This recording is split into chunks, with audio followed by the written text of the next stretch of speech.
Hi there, this is Geoff from geoffmobile.com. Today I'm going to be doing a review of the Zoom H1 and I'm going to compare it to the other unit that I bought earlier, the Sony ICD-SX712.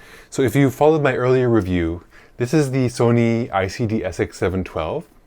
It's a wonderful unit. As I said before, it has uncompressed wave format. It can record in 44.1 kilohertz at 16-bit wave uncompressed. So this is a real step forward from those units that only can record in MP3.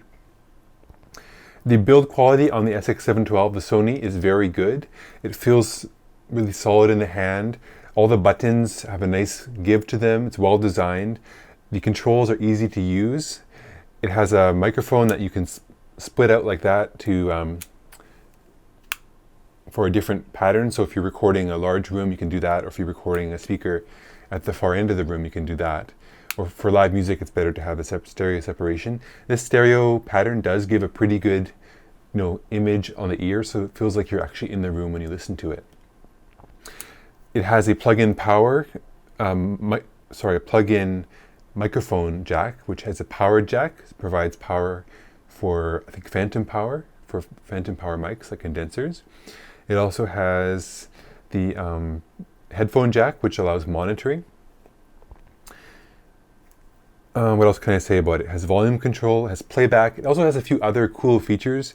For musicians, you can change the pitch of a recording. So if you want to play something in a different key, there's a pitch adjustment, also has a speed adjustment. So if you're listening back to a lecture, you want to listen to it a bit faster, it has a speed adjustment. The quality of the sound is excellent. It's much better than my old mini disc in terms of the what you can do with it. It sounds a lot crisper and clearer and quite nice for music. My dad uses it all the time to record concerts that he goes to so we can remember what they did and learn from the music. What are the things that are bad about it? Some disadvantages? Well, I've been really happy with this unit. I haven't experienced very many problems. The only kind of issues I might encounter is if you're actually plugging this in to a microphone and you have the headphones on to do recording monitoring, the headphone gain doesn't go up very high, so it kind of makes it hard to hear if you're recording at a lower level. The headphone level is fine for listening back to recordings in a quiet room, but if you're trying to monitor your recording, say on a film set or something, it's going to be kind of hard to hear exactly what you're getting. So that in that way, they've kind of limited the volume output. Whereas the old mini disc players, you could crank it up and hear everything really well. But in this Sony, the newer Sony, they've done it, I guess they have to comply with the headphone volume regulations in Europe or something, so they make it a little bit less loud. But it's fine for listening back to recordings. You can also use this as an MP3 player. It has a USB jack to plug it into USB. It also takes the, both units I'm going to review today have the micro SD card. The one limitation of this device is it is not a professional device. The only difference between this and a professional device, besides the headphone gain, which I noticed, is that it doesn't record in any higher sampling rate than 44.1 kilohertz, and its maximum bit rate is 16-bit. Maximum bit depth, is 16-bit. What this means is that if you really want the pristine, beautiful quality of a professional voice actor to come across, or you have the most wonderful professional musician playing for you, you want to capture every last nuance of their performance, it doesn't capture the entire beauty of a real professional's work. And I noticed my voice, as I've been using it more, I've started developing the lower tones and nuances of my voice, and this device, sadly, even though it sounds good, it's perfectly good for any kind of a home recording you want to do. The quality for professional use, it isn't quite there. So you wouldn't find this device being used on actual film shoots unless they're kind of independent films. So I'll move on to the next device is this one I bought today. Actually, this, I'll give you a notice about the price. The Sony unit, it currently sells for around $100 US on bhphotovideo.com. I don't know if that's the exact site. You can get it for $200 from the Sony store or around $150 from Amazon.com or Amazon.ca. So anywhere from $100 to $200 you can get this unit. Definitely, I recommend it. It's very easy to use. It's a joy. It's very small and light. You can bring it anywhere. It's very durable. Even it'll last you a long time. It does a very good job. The other unit I got today is this Zoom H1, and it is about the same size. I guess you can kind of compare it there. It's a little bit fatter and shorter, and it has a bit bulkier microphone end here. And right now I'm recording this review using a lapel mic attached into the Zoom H1. And I have the recording level at 48 kilohertz and 24 bits.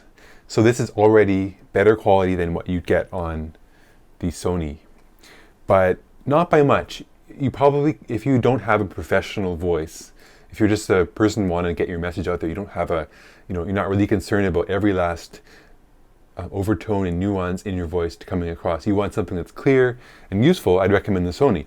But for the really professional quality stuff that you want it to be on a recording you release to the public, or where you're really concerned about the tone and the quality of your voice, Zoom H1 does, if you know the right settings, you can get it to make a better quality recording. And that's mainly because it is sampling the audio at a higher rate. You can even bump it up to 96 kilohertz if you want, and the maximum bit depth is 24, so you do get more information coming out of it. Same thing, it does take the micro SD cards. It's even lighter to the touch. It seems more flimsy. The battery case kind of rattles a little bit, and it seems more fragile, so you have to be really careful with this unit. If you buy the additional $30 accessory kit that comes with it doesn't come with it, but it's only $30 more. You can get this nice hard case for it that I recommend, because it's really nice. It has a dual zipper system, so you can zip around this little microphone thing. You can actually have it in the case with the microphone attached. And it also comes with an AC adapter if you get the accessory kit, and a few other things like a microphone grip and a muffle for the wind. So it looks like I just cut out there. So the lapel mic I'm using is not so great because it doesn't plug firmly in there, but I would try to get a different attachment for my lapel mic that I could plug it in better. In any case, I do recommend this unit. It is kind of flimsy to the touch, and what can I say? It's a little bit. It seems the build quality may not be as durable, but it is good quality. If you read the reviews out there, people are finding it's a pretty durable thing. The microphones on it are, I've heard, the same as the Zoom H2 or something like this. I don't know but they're very nice quality, and it has pretty easy to use controls. Much simpler, and it doesn't have a lot of the features that the Sony has. But for $99, which is what I got it for, it's actually a really good deal. Okay, so that's pretty much it. I recommend the Zoom H1 if you want the supreme quality of the tones. If you're not a total audiophile, I recommend the Sony. But if you want to take it to the next level with super high quality video audio for your films, or even use this as a professional device, I definitely think it's a very good thing. Okay, so that's all for now. Hope this has been useful. Please leave your comments below if you have any opinions on these two devices. I hope that because I've tried out this thing with the lapel mic, you'll get an idea of what it sounds like. I've made several other videos on my channel with the Sony device, so you can kind of compare the sound. I hope you have a great day, and I'll talk to you later. Bye.